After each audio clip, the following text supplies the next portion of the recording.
ఆంధ్రప్రదేశ్ ముఖ్యమంత్రి చంద్రబాబు గారికి కొంతమంది మంత్రులు తలనొప్పిగా మారారా? ఆంధ్రప్రదేశ్ రాష్ట్రాన్ని అభివృద్ధి బాటలో నడిపించాలని చంద్రబాబు గారు అహర్నిశలు కష్టపడుతూ ఉంటే కొంతమంది మంత్రులు ఆంధ్రప్రదేశ్లో రచ్చరచ్చ చేస్తున్నారా అంటే అవుననే సమాధానం ఇస్తున్నారు కొంతమంది రాజకీయ విశ్లేషకులు.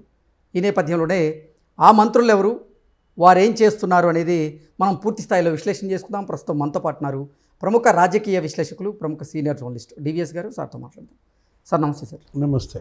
ఆంధ్రప్రదేశ్ రాష్ట్రాన్ని అభివృద్ధి బాటలో నడిపించాలని చంద్రబాబు గారు అహర్నిశలు కష్టపడుతూ సంక్షేమం వైపు ఆయన పరుగులు పెడుతూ ఉంటే కొంతమంది మంత్రులు మాత్రం ఆంధ్రప్రదేశ్లో రచ్చరచ్చ చేస్తున్నారు, కొంతమంది అవినీతికి పాల్పడుతున్నారు అంటూ కొన్ని ఆరోపణలు, విమర్శలు వస్తూ ఉన్నాయి.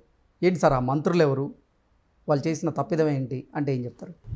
అంటే కడివెడు పాలలో ఒక ఉప్పు గుళ్ళికేస్తే ఏమవుద్ది? పాలన్నీ బాగుంటాయా, ఇరిగిపోతాయి? మొన్న కూడా ముఖ్యమంత్రి చంద్రబాబు విస్తృత సమావేశంలో కూడా అదే మాట్లాడారు. ఏమని? కొందరు ఎమ్మెల్యేల వల్ల అందరికీ చెడ్డ పేరు వస్తుందన్నాడు. అంటే కొందరు మంత్రుల వల్ల ఇప్పుడు అందరికీ చెడ్డ పేరు వస్తుందా? రాష్ట్రంలో ఇవాళ కూటమి ప్రభుత్వానికి, ముఖ్యమంత్రి చంద్రబాబుకు ప్రతిపక్షం ఎటు లేదు. మీడియాయే ప్రతిపక్ష పాత్ర పోషిస్తోందా? అంటే మీడియాలో వస్తున్న కథనాలు ఇవాళ విస్తుగొలిపేటట్లుగా ఉన్నాయి. ఏంటి? ఒక మంత్రి మరి ఏదో ఒక ట్యాబ్స్ కొనుగోళ్లలో 50 కోట్లు, కేంద్రం 40 కోట్లు ఇచ్చి ఇక్కడ రాష్ట్రం వాటా 10 కోట్లతో 4 శాఖలకు సంబంధించినటువంటి ఈ కంప్యూటర్లు, ఈ ట్యాబులు, ఈ కొనుగోళ్ళు ఏదో ఉంటే వాటిల్లో మరి కమిషన్లు, అతను ఎవరో సూర్యాభాయ్ అంట, రకరకాల కథనాలు. ఏది? ఆ మంత్రి ఇక్కడెక్కడో హైదరాబాదులో ఒక హోటల్లోకి వచ్చినట్టు ఏదో మరి అంత కథనాలు వచ్చిన తర్వాత కూడా వెనుకంజ వేయకుండా, పేపర్లో వచ్చిన తర్వాత కూడా అయ్యింది కదా, ఇక జరిగిపోయింది కదా, ఇచ్చేసాం కదా అని మరి వెళ్ళి ముడుపులు తెచ్చుకున్నారన్న వార్తలు, ఏదో 2 కార్లు. అంటే ఇవాళ ఆ మంత్రి ఎవరు మహిళా మంత్రి అంటున్నారు. రకరకాలు మనం చూస్తున్నాం. ఏంటి? ఇవాళ నకసిక పర్యంతం ప్రతి ఒక్కళ్ళని స్కాన్ చేస్తోంది మీడియా.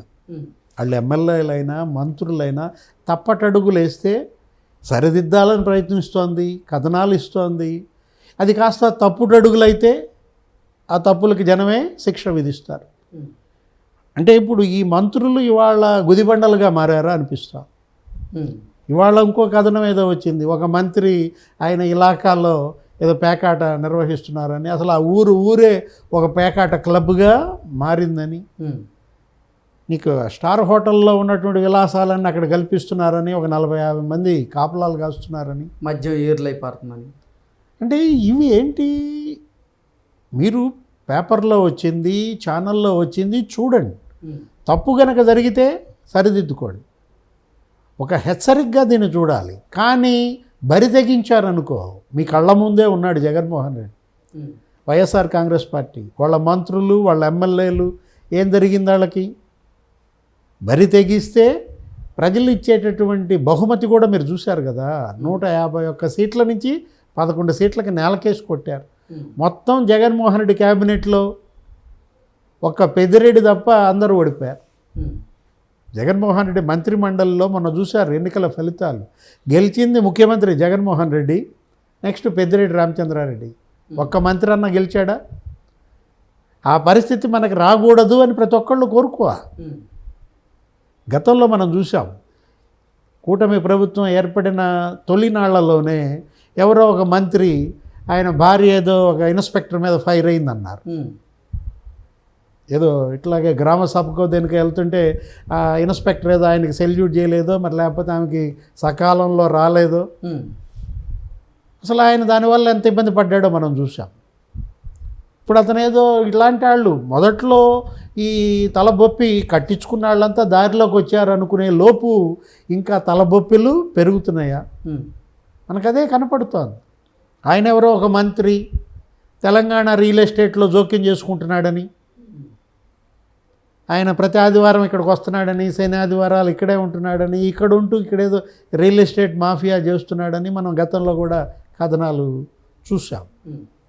ఇవాళ మీడియా అపోజిషన్ ఎటు అసెంబ్లీకి రావటంలా, జగన్మోహన్ రెడ్డి ప్రతిపక్షంగా విఫలమయ్యాడు కాబట్టి ఇవాళ మీడియాయే ప్రతిపక్షంగా పనిచేస్తోంది. తప్పుటడుగులు వేస్తుంటే స్పష్టంగా ఎత్తి చూపిస్తోంది.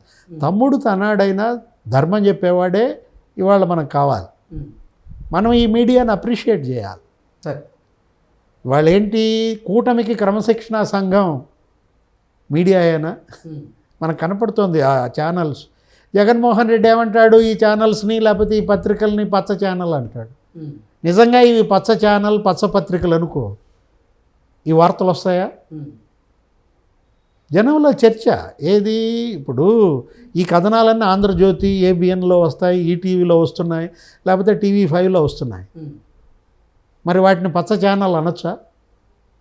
జగన్మోహన్ రెడ్డికి వ్యతిరేకంగా, వైఎస్ఆర్ కాంగ్రెస్ పార్టీకి వ్యతిరేకంగా గతంలో సాక్షిలో వచ్చినాయా? ఇప్పుడు జగన్ సీఎంగా 5 ఏళ్ళు ఉన్నాడు కదా, జగన్ క్యాబినెట్ ఉంది కదా, మీ మంత్రులు ఇక్కడ కకుర్తి పడ్డారు, మీ మంత్రులు ఇక్కడ కమిషన్లు తీసుకున్నారు, ఇక్కడ కబ్జాలు చేశారు, ఇక్కడ పేకాట ఆడిస్తున్నారు అని ఏనాడన్నా సాక్షి ఛానల్లో చూసావా? సాక్షి పత్రికలో వచ్చాయా? అంటే మీడియాలో ఆ తేడా. అదేంటది? నీలి మీడియా, కూలి మీడియా, అది మాత్రం వాస్తవం. ఇది పచ్చ మీడియా కాదు అని స్పష్టంగా కనపడుతుంది.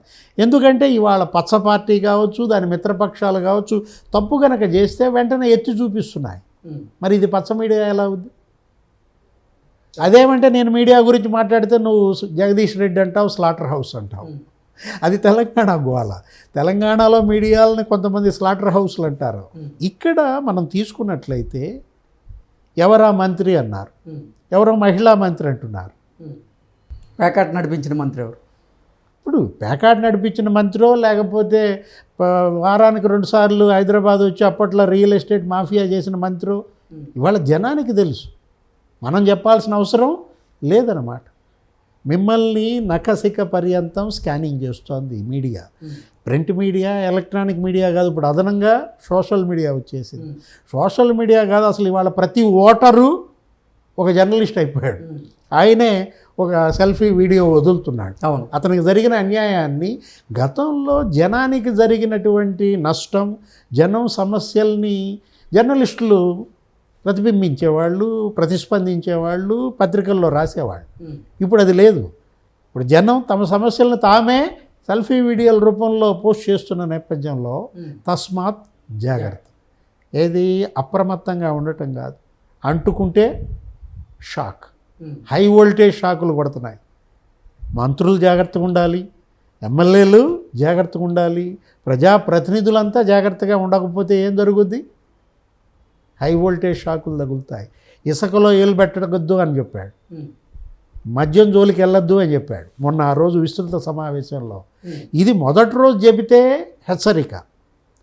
ముఖ్యమంత్రిగా ఆయన ప్రమాణ స్వీకారం చేసి విస్తృత సమావేశమో లేదు కూటమి ఎమ్మెల్యేల సమావేశమో మొదట్లో చెప్పాడనుకో, అప్పుడు అది హెచ్చరిక.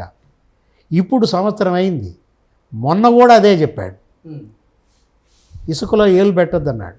అంటే ఏంటి? కొంతమంది పెడుతున్నారు, జాగ్రత్త, షాక్ కొట్టుద్ది.